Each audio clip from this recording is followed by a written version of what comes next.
여러분, 사람은 한계를 가진 존재입니다. 그래서 아무리 과학 기술과 문명이 발달해도 사람이 해결할 수 없는 그런 문제들이 있습니다. 아직도 고치지 못하는 질병이 있고 죽음의 문제는 영원한 딜레마이기도 합니다.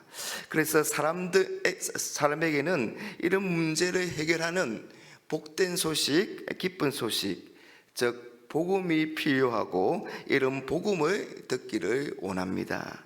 마가복음은 이런 복음을 소개하는데 이 복음이 바로 예수 그리스도이시다, 그렇게 말씀합니다. 마가복음 1장 1절에 하나님의 아들 예수 그리스도의 복음의 시작이라. 그래서 복음이신 예수님이 누구시며 또 무슨 일을 하셨는가를 보여주며 또 이런 복음을 받고 누리는 길이 무엇인지를 우리에게 보여주고 있습니다. 여러분, 오늘 본문은 예수님이 가버나움의 한 집에 계실 때의 일이었습니다. 얼마 전에 나병 환자를 고치신 예수님에 대한 소문이 온 동네에 퍼지자 사람들은 예수님에게로 몰려왔습니다. 그래서 얼마나 많이 사람들이 왔든지 발을 디딜 틈조차 없었습니다. 사람들은 예수님이 하시는 말씀을 듣고 있습니다. 그때 네 사람이 한 중풍병자를 데리고 예수님께 데려왔습니다. 여러분, 중풍병에 걸리면 신체가 마비가 됩니다. 그래서 말하는 것은 물론 그럴 수가 없고 몸을 자유롭게 움직일 수가 없습니다. 그래서 다른 사람의 도움을 받을 수밖에 없습니다. 여러분, 이 중풍병은 하나님을 떠난 우리의 모습을 보여줍니다. 죄 때문에 고통받고 죽을 수밖에 없는 우리 인생을 보여주는 겁니다. 철저하게 능력이 없는 우리 인생을 보여주고 있습니다. 그런데 이 중풍병자가 네 사람의 도움을 받아서 예수님 앞에 나온 것입니다. 자신의 능력 없음을 인정하고 예수님께 나온 것입니다. 복음이신 예수님 앞에 나온 것입니다. 그렇습니다. 여러분, 복된 소식, 기쁜 소식, 여러분, 복음을 받고 누리는 길은 자신이 아무것도 아님을 인정하고 자신이 전적으로 무능력함을 인정하는 것입니다. 그리고 예수님의 도움을 구하는 것입니다. 여러분, 우리는 이것을 믿음이라고 말하죠. 여러분, 믿음이 복음을 받고 누리는 유일한 길입니다. 여러분, 중풍병자를 메고 온 네 사람은 예수님께 나아가기만 하면 이 중풍병을 고칠 수 있다는 그런 믿음이 있었습니다. 그리고 그 믿음이 오늘 지붕을 뚫게 만든 것입니다. 예수님은 오늘 본문 5절 말씀에서 그들에게 이런 믿음이 있음을 보셨습니다. 예수께서 그들의 믿음을 보시고, 여러분, 믿음이 예수님께 나가게 한 것입니다. 여러분, 수많은 사람들로 인해서 예수님을 만나는 일이 쉽지 않았지만 이 네 사람에게는 그것이 전혀 문제가 되지 않았습니다. 왜냐하면 예수님을 향한 믿음이 있었기 때문입니다.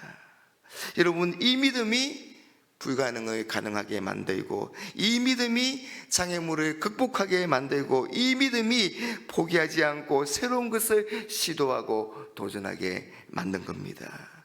그래서 남의 지붕을 뚫고서라도 예수님께 나온 것입니다. 이 네 사람의 눈에는 오직 예수님만 보였고 예수님의 도우심만을 기대한 것입니다.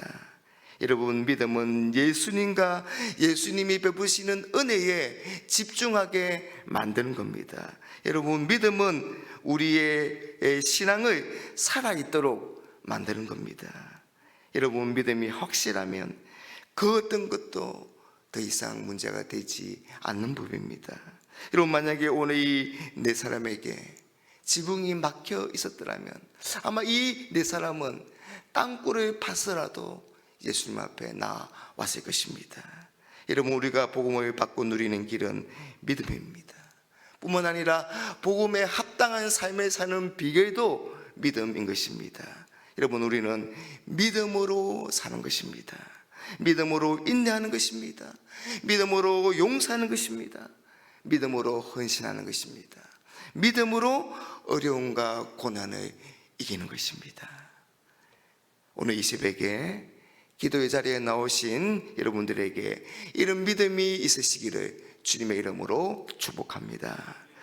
예수님은 중풍병자와 그 중풍병자를 달아내린 이 네 사람의 믿음을 칭찬하시면서 이 중풍병자를 향해서 제사함을 선포하고 계십니다. 그러자 이 일을 서기관들이 못마땅하게 여깁니다. 서기관들은 예수님의 이런 행동을 신성모독으로 여겼습니다. 여러분, 이런 서기관들의 생각이 맞는지도 모르겠습니다. 왜냐하면 하나님만이 죄를 사할 수 있기 때문입니다. 그러나 오늘 예수님은 서기관들과 모든 사람들에게 예수님이 누구신지를 보여주고 있습니다. 여러분, 오늘 말씀 8절을 보시면 예수님은 서기관들이 마음으로 하는 모든 생각을 다 아셨습니다. 그리고 왜 그런 생각을 하느냐고 물으십니다. 여러분, 예수님의 이런 말씀에 서기관들이 얼마나 놀랐을까요? 여러분, 제가 지금 여러분이 마음에 하는 생각을 제가 안다면 깜짝 놀라지 않겠습니까? 그런데 여러분, 이건 서기관들에게 예수님이 사람의 마음의 생각을 아시는 전능하신 하나님이심을 보여주고 계시는 겁니다. 그러면서 다시 물으십니다. 여러분, 9절입니다. 중풍병자에게 내 제사함을 받았느니라 하는 말과 일어나 내 상을 가지고 걸어가라 하는 말 중에서 어느 것이 쉽겠느냐? 여러분은 어느 말이 더 쉽다고 생각하십니까? 여러분, 말로 하기에는 제사함을 받았느니라 하는 이 말이 더 쉽습니다. 왜냐하면 제사함은 우리 눈에 보이지 않습니다. 그래서 제사함을 받았는지 받지 않았는지 검증할 수가 없는 겁니다. 그러나 일어나 내 상을 가지고 걸어가라는 이 말은 그렇게 말했는데 중풍병자가 일어나지 않으면 창피를 당하게 됩니다.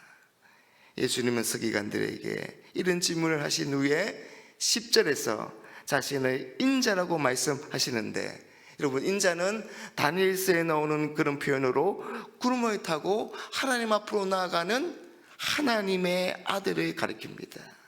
예수님은 자신이 하나님의 아들로서 제사함의 근세가 있음을 말씀하시면서 일어나 걸어가라는 명령으로 이 질병을 치유하고 계십니다.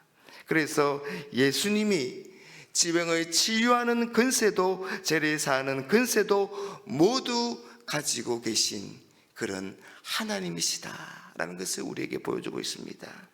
10절과 12절입니다.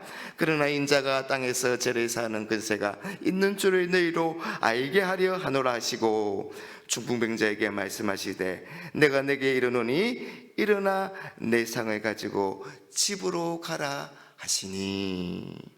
여러분, 예수님은 단순한 질병의 치유자가 아니라 죄를 사하시는 하나님이십니다. 그래서 예수님은 우리의 영과 육 모두를 회복하게 하시고 강건하게 하시는 온전한 복음인 것입니다. 그런 예수님이 우리에게 원하시는 것은 바로 믿음입니다.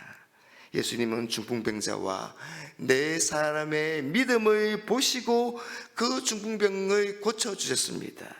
여러분, 그 사람들의 믿음을 보시고 죄를 사하여 주신 것입니다. 사랑하는 여러분, 복음이신 예수님께 우리도 이런 믿음으로 나아가서 복음을 받고 누리는 그런 저와 여러분 다 될 수 있기를 주님의 이름으로 축복합니다.